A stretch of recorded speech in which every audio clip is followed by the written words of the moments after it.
욥기 말씀 계속해서 함께 살펴보고 있습니다. 욥기 5번째 말씀, 하나님의 질서인가 질서의 하나님인가 라는 제목으로 오늘 본문 말씀 함께 살펴보도록 하겠습니다. 하나님의 질서를 우리가 예측할 수 있습니까? 조금 다르게 표현하자면 하나님의 질서를 우리가 완벽하게 오차 없이 변수 없이 예측할 수 있겠습니까?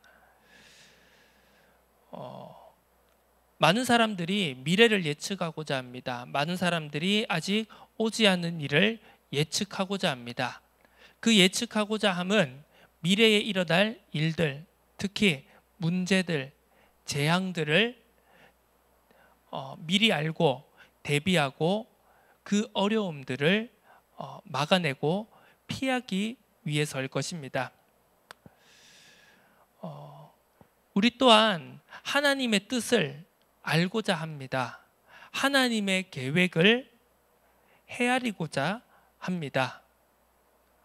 그것이 나쁘다고 틀리다고 말하는 것이 절대 아닙니다.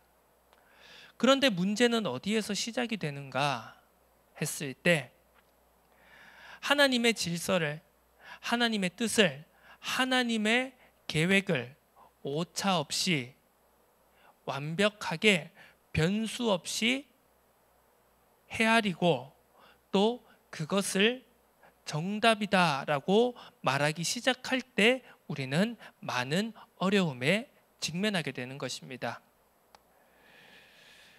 하나님의 뜻을 미리 알면 참 좋겠죠. 구약 성경에서도 하나님께서 아브라함에게 내가 하는 일을 숨기겠느냐 미리 알려주시기도 합니다. 신약 성경을 통해서도 예수님께서도 제자들에게, 우리들에게 말씀하시는 가운데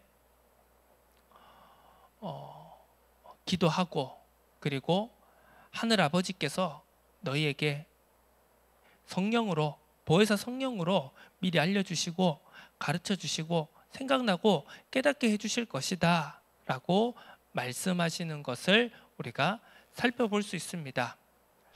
이렇듯 우리는 하나님의 뜻과 계획을 미리 헤아리고 알고 또 그것을 대비하고자 합니다. 그런데 문제는 우리가 이러한 하나님의 질서를, 하나님의 계획과 뜻을 규격화시키고 패턴화시키고 범주화시켜서 그것이 하나의 공식인 것처럼 여기기 시작할 때 우리는 문제를 마주하게 됩니다. 결론부터 말씀드리겠습니다. 우리는 하나님의 질서를 절대 완벽하게 예측하고 헤아릴 수 없다는 것입니다. 우리가 하나님의 질서를 완벽하게 예측하고 이해한다면 우리에게 불현듯 다가오는 재앙을 그리고 환난들을 왜 우리는 막지 못하는 것입니까? 때로는 거의 올 것으로 100%, 200%, 300% 확실하게 여겨지는 문제들도 있습니다. 반드시 이 문제는 다가올 것이다. 그런데도 그 확실하게 다가오는 문제를 막지 못하는 경우도 많다는 것이죠. 이렇듯 우리는 하나님이 만들어 놓으신 피조세계, 창조세계의 질서를 그리고 규칙들을 다 헤아릴 수 없습니다.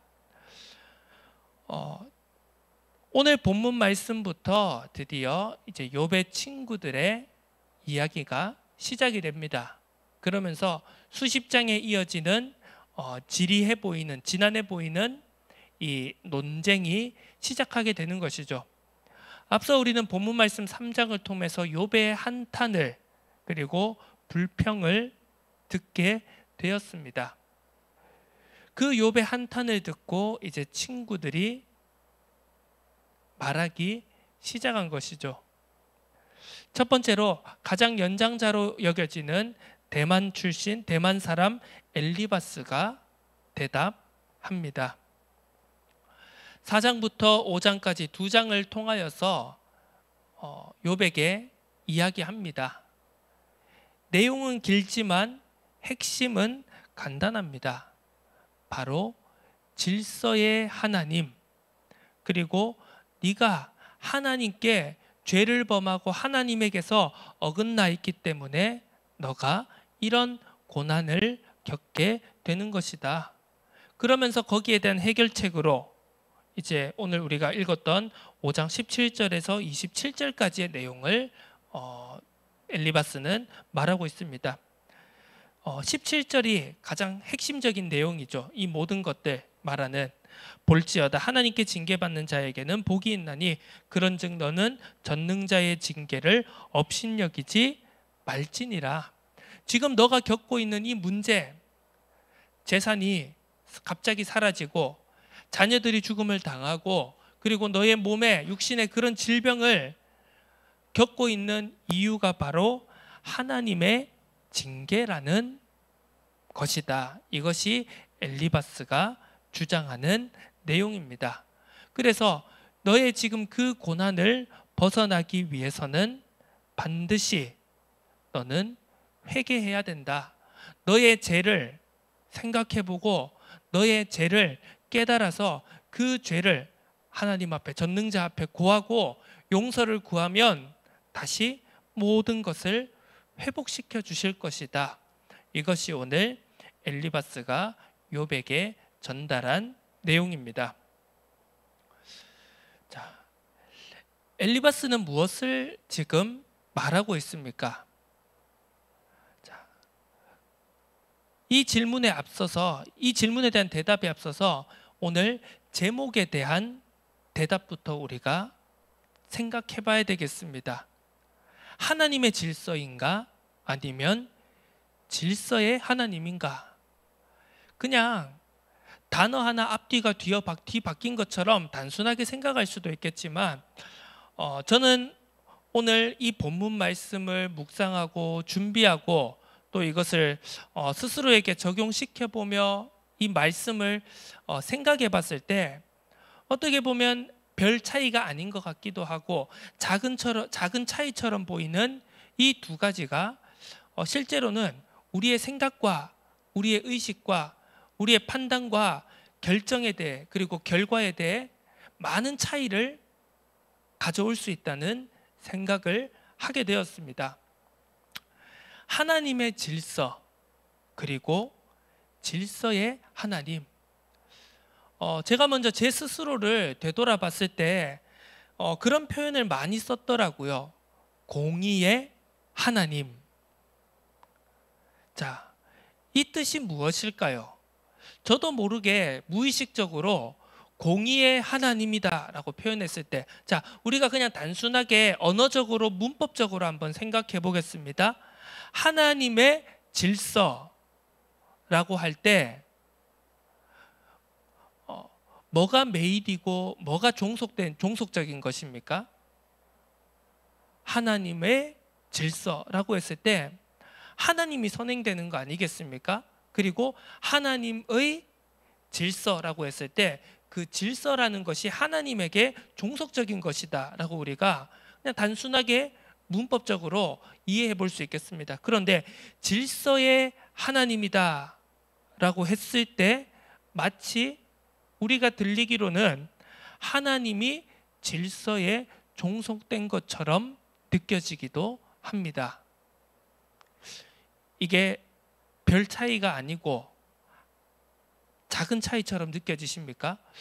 저는 이번 주 이 말씀을 묵상하고 준비하는 가운데 이것이 처음 시작은 별 차이가 없을 수도 있고 굉장히 작은 차이처럼 여겨지지만 시간이 흐르다 보면 결국 종국에 가서 바라보게 된다면 이 둘은 굉장히 큰 차이를 불러올 수 있겠다라는 생각이 들었습니다.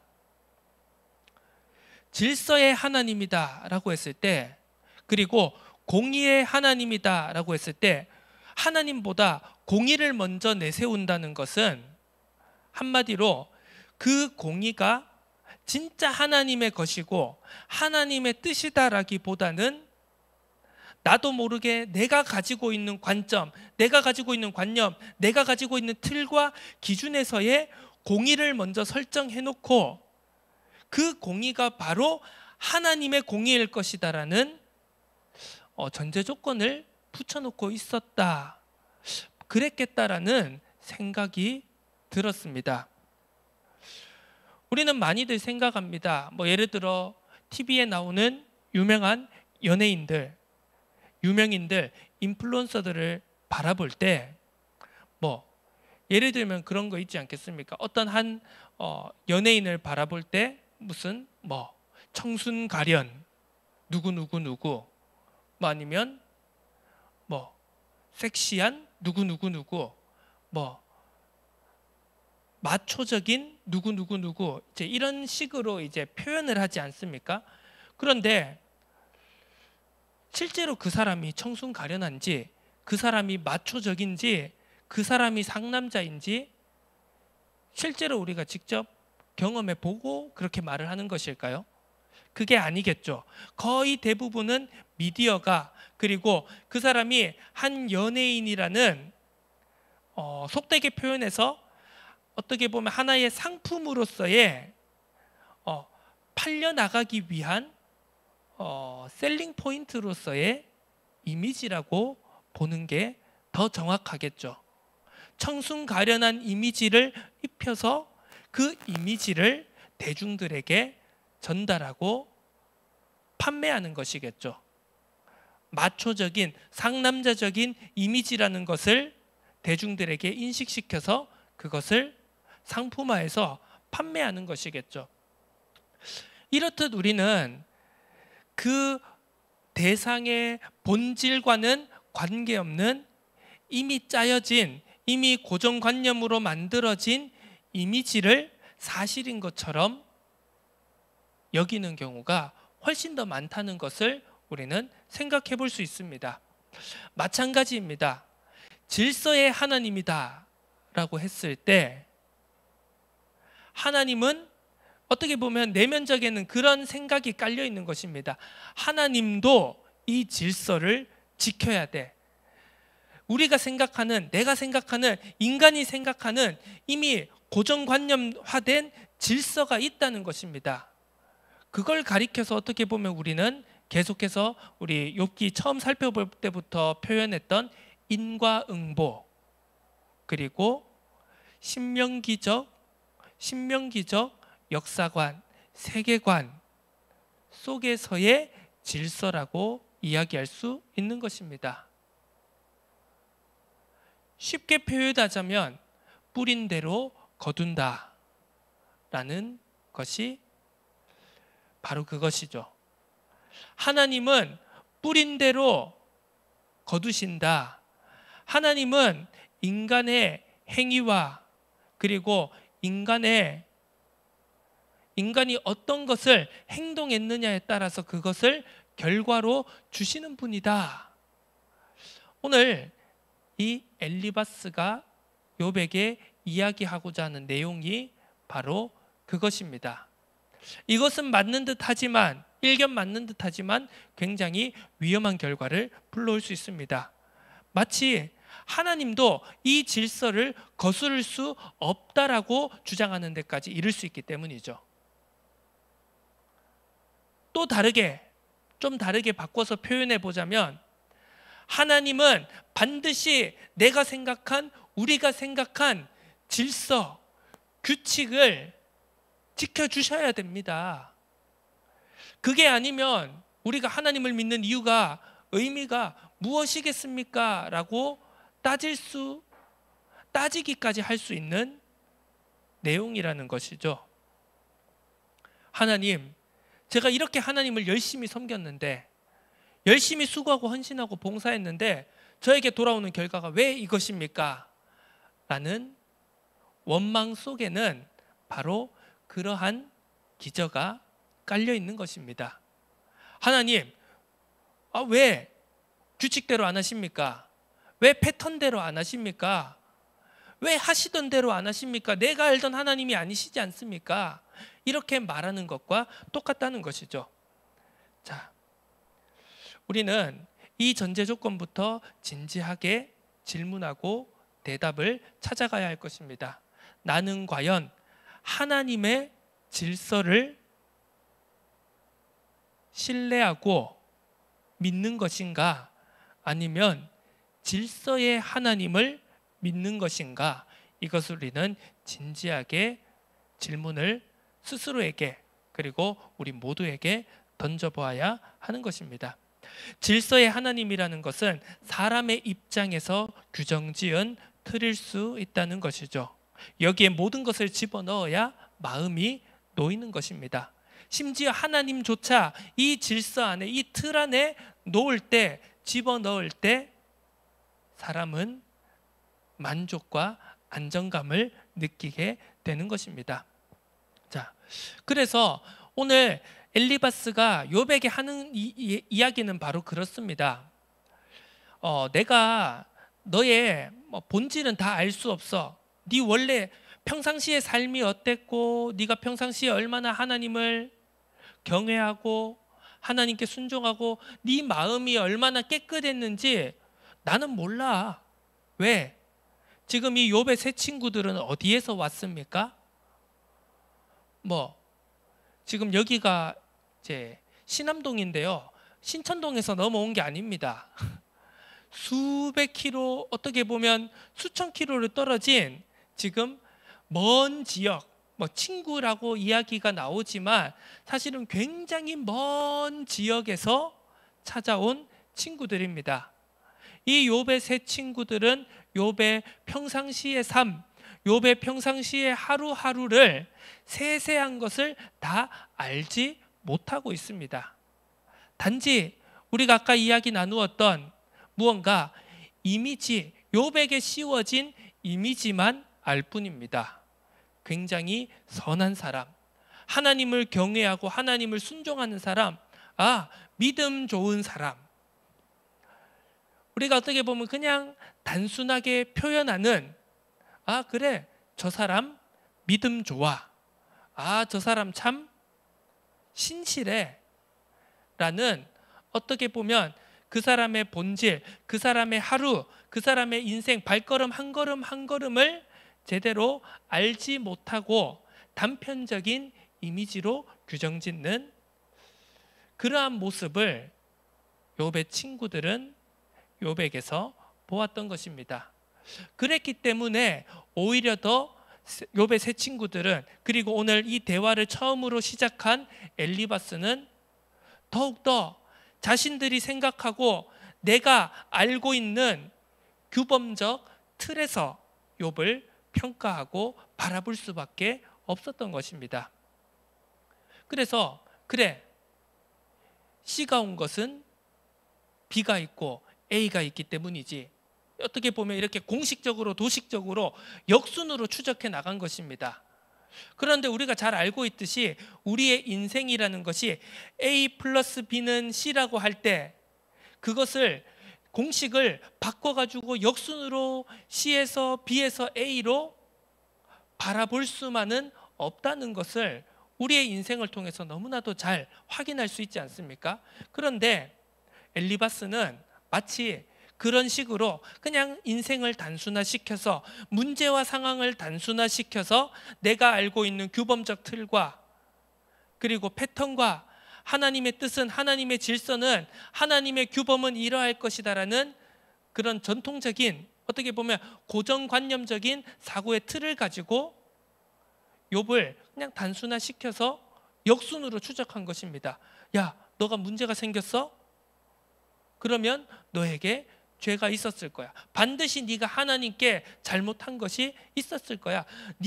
우리가 생각하는 그 규범에서, 패턴에서, 하나님의 질서에서 너는 반드시 벗어난 거야. 아니, 꼭 그래야만 해. 너는 반드시 하나님의 질서에서, 하나님의 규범에서, 하나님의 규칙에서 너는 벗어났을 거야. 그러니까 네가 이런 문제가 생기지. 그래서 어떻게? 너 그 죄 빨리 찾아내. 너가 뭘 잘못했는지, 네가 뭐 11조를 놓쳐서 그런 건지, 뭐 아니면 네가 주일 예배를 하루 빠져서 한 주 빠져서 그런 건지, 아니면 너도 모르게 뭐 목사님이나 장로님이나 교회의 다른 지체들을 속으로 욕하고 저주해서 그런 건지, 빨리 너 스스로 그 문제, 너의 문제를 찾아내, 발굴해내. 그래서 그 문제를 네가 고백하면 하나님이 다시 회복시켜 주실 거야. 엘리바스가 이야기한 것이 그것입니다. 자, 우리는 생각해 봐야 됩니다. 우리가 우리의 신앙생활 속에서, 그리고 우리의 인생 속에서 사람들을 바라볼 때, 옆에 있는 지체들을 바라볼 때, 그리고 그 속에서 나오는 수많은 문제들과 상황들과 어려움들을 바라볼 때, 우리는 그것을, 거기에 대한 의미가 무엇인지를 또 자꾸 도출해내려고 합니다. 지난주에 이야기 나누었던 것처럼 의미 발견 증후군이라고 할 수 있겠죠. 무슨 문제가 생겼을 때 거기에 대해서 공식화시켜야 되는 겁니다. 아, 이 문제는 이렇기 때문에 이렇게 왔을 것이다. 그래서 이걸 해결하면 이 문제는 해결될 것이다. 그리고 모든 것에 의미를 도출해내려고 합니다. 그래서 이건 하나님의, 이러한 하나님의 뜻이 있을 거야. 네, 분명 모든 것에는 하나님의 뜻이 있고 의미가 있고 계획이 있겠죠. 그런데 그것이 내가 규정지은 그 뜻이 과연 진짜 하나님의 뜻이고 하나님이 이 모든 사건을 허락하신 의도와 의미일까라는 것을 우리는 조금 더 깊게 생각해 볼 필요가 있다는 것입니다. 일견 엘리바스의 말은 맞는 말처럼 보입니다. 그리고 어떤 상황에서는 그 말이 맞을 수 있겠죠. 하지만 우리는 생각해 봐야 됩니다. 우리들의 삶 속에서도 그렇습니다. 옳은 말도 적합한 상황에, 그리고 많은 것들을 파악하고 많은 것들을 고려하지 않고 하는 옳은 말도 적합한 상황에 적용되지 않을 때는 허공에 울리는 메아리가 될 수 있다는 것을 말입니다. 그래서 우리는 정답도 중요하지만 공식도 중요하지만 우리가 알고 있는 기존의 많은 것들, 삶의 틀이라든지 신앙의 틀, 뭐 전통적 규범, 우리가 가지고 있던 원래의 내용들, 이런 것도 중요하겠지만요. 결국 그 모든 것들을 우리가 적용하고 해석하고 의미를 찾아내기 위해서는 각자의 상황과 각자의 시간표와 그리고 각자가 어떤 과정을 지나고 있는지도 조금 더 세밀하고 더욱더 면밀하게 우리가 조심성을 가지고 살펴볼 필요가 있다는 것입니다. 상황과 맥락 또한 굉장히 중요하다는 것이죠. 자, 흔히 우리가 요즘 세대 많은 어른들이 젊은 세대들에게, 청년 세대들에게 하는 말이 있습니다. 야, 우리는 이렇게 열심히 노력해서 이렇게 했는데 너희는 왜 그러냐? 야, 너 왜 아직도 취업 못하고 있냐? 너 왜 아직도 재수, 삼수, 사수하고 있냐? 너 정말 노력이 부족한 거 아니야? 네가 노력이 부족해서 그래. 그 말이 맞는 말일 수도 있습니다. 실제로 어떻게 보면 지금같이 풍요로운 시대, 모든 것이 풍족하게 갖춰진 시대와 그리고 우리 부모님 세대들이 처해 있던 시대 상황, 많은 것들을 어떻게 보면 맨 땅에서 맨손으로 모든 것을 일궈내야 했던 시대, 분명히 그 절대적인 양이라는 것은 분명 차이가 날 것입니다. 그런데 우리는 상황과 맥락 또한 고려를 해야 된다는 것이죠. 제가 대표적으로 항상 이야기해보는 이러한 문제들에서 이야기해보는 지점 중에 하나가요. 자, 경제 성장률 10%의 시대와 경제 성장률 1% 시대의 차이는 과연 그 노력으로 다 극복할 수 있는 것인가? 라는 질문을 저는 던져보고 싶은 겁니다. 물론 맨 땅에서 헤딩하고 아무것도 없고 요즘처럼 뭐 인터넷도 안 되고 뭐 자료 하나 정보 하나 찾으려고 하면 요즘 얼마나 편합니까? 뭐 책 하나 뭐 정보 하나 검색하려고 하면은요, 인터넷에 가면 인터넷에 예를 들어 국회 도서관 검색해서요, 실제 국회에 있는 그 도서관에 찾아가지 않고도 모든 자료 다 검색할 수 있습니다. 그런데 예전에는 어땠습니까? 우리 부모님들 세대 그냥 단순히 20, 30년, 40년 전으로만 돌아가도요, 내가 국회 도서관에 있는 자료를 찾아보고 싶으면 직접 버스 타고 서울에 가서 또 국회에 가서 또 여러 가지 절차들을 통과를 해서 그 도서관에 들어가서 찾아서 그 책을 직접 꺼내서 펼쳐야 됐습니다. 복사라고 뭐 편하게 됐겠습니까? 손으로 일일이 다 수기해서 베껴야 됐겠죠, 필사해서. 자, 물론 그러한 시대적인 어려움이 있었습니다만 또 우리가 상황과 맥락을 고려해야 되는 건, 그 시대에는 내가 노력을 안 하면 문제지만 조금만 노력한다면 경제 성장률 10%, 20%의 시대라는 것은 내가 노력한 만큼의 보상을 충분히 허락해 주는 시대 상황이었다고 볼 수 있죠. 자, 그런데 요즘 어떻습니까? 많은 청년들이 물론 의지가 박약한 것도 있겠습니다만 자신이 과연 100의 노력을 했을 때 50이라도 내게 결과로 돌아오느냐라는 것에서 많은 젊은 세대들이 지금 좌절감을, 허탈감을 느끼고 있는 것 또한 엄연한 현실이고 사실이라는 것입니다. 경제 성장률 1%, 심지어는 경제 성장률이 마이너스로 가고 있는 이 시대 상황 속에서 그냥 단순히 너희가 노력이 부족한 거다라고 꾸짖기에는 자신들이 겪어보지 못한 지금 세대들의 고민과 좌절과 절망을 과연 공감하고 있는가? 물론 젊은 세대들도 자신들의 어른들, 부모 세대들을 공감해야 됩니다. 자신들이 겪어보지 못했던 그 어려운 상황들을 이해하려고 노력할 수 있어야 됩니다. 결국 정답은 무엇입니까? 서로가 서로의 거쳐왔던 상황들을 이해하고 공감해야 된다는 것이겠죠. 이해하려고 노력해야 된다는 것이겠죠. 자, 오늘 엘리바스는 어땠습니까? 아니, 한 7일 정도 같이 애곡했다면서요.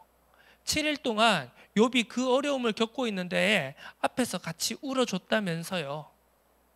그렇다면 적어도 그 7일 정도 되는 그 시간에 과연 욥의 진짜 상황과 욥의 진짜 현실과 욥이 이때까지 진짜로 걸어왔던 그 하루하루 발걸음 한 걸음 한 걸음을 한 1%라도 10분의 1이라도 공감해 보려는 시도가 있었다면 욥의 진짜 모습을, 욥의 진짜 현실의 하루하루의 행적을 조금이라도 이해해 봤다면 어떻게 보면 지금 전혀 현실과 그리고 상황과 맥락과 동떨어진 이런 이빠른 소리를 과연 할 수 있었을까라는 생각을 해보게 됩니다.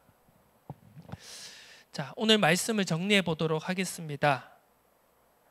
우리는 나 스스로가 그리고 우리가 네이밍한 질서의 모든 것을 우겨넣고 있지는 않는지를 진지하게 고민해 봐야 합니다. 질서의 하나님이 아닌, 하나님이 주가 된 것이 아닌 내가 생각하고 내가 규정 짓고 내가 틀로 만들어 놓은 질서에 내가 만들어 놓은 하나님의 뜻에 내 주변 사람도 그리고 이 세상도 이 교회 공동체도 그리고 심지어 하나님조차 우겨놓고 있지는 않는지를 우리는 깊이 성찰해 보아야 하는 것입니다. 패턴 플레이라고 하는 것이 있습니다. 뭐 스포츠에서도 그렇고요. 우리가 살아가는 데 있어서 패턴을 만든다라는 것은 우리가 뭐 컴퓨터에 하다못해 뭐 명령어를 뭐 집어넣는다, 코딩을 한다라고 할 때도 이 패턴이라고 하는 것은 굉장히 중요한 것입니다. 패턴대로 A를 넣으면 B를 넣으면 C가 나오고 이런 공식화된 것은 우리에게 굉장히 많은 유익함을 주게 됩니다.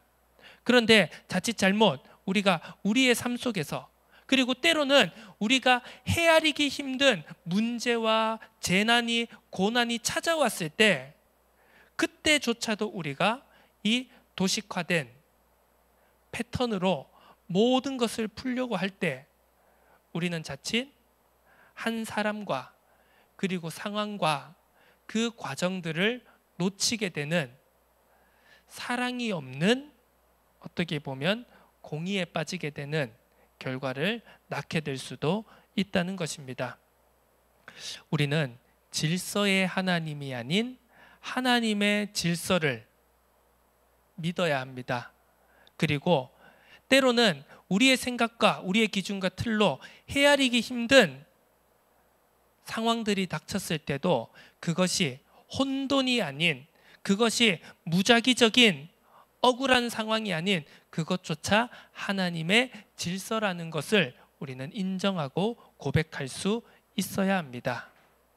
그리고 우리는 오늘 본문 속에서 나온 엘리바스처럼 상황과 형편과 그리고 본질을 놓치고 도식화된, 규범화된 율법적, 인과응보적 질서로 모든 것을 판단하고 재단하는 것이 아닌, 때로는 내 문제 앞에서, 그리고 내 옆에 있는 사람의 문제 앞에서, 지체의 문제 앞에서 우리는 잠시 가만히 우리의 입을 닫고 상황과 맥락을 이해하고 공감해 보고자 하는, 어떻게 보면 사랑의 실천을 우리가 한번 도전해 보는 것이 어떨까 하는 말씀을 오늘 결론으로 드리게 됩니다.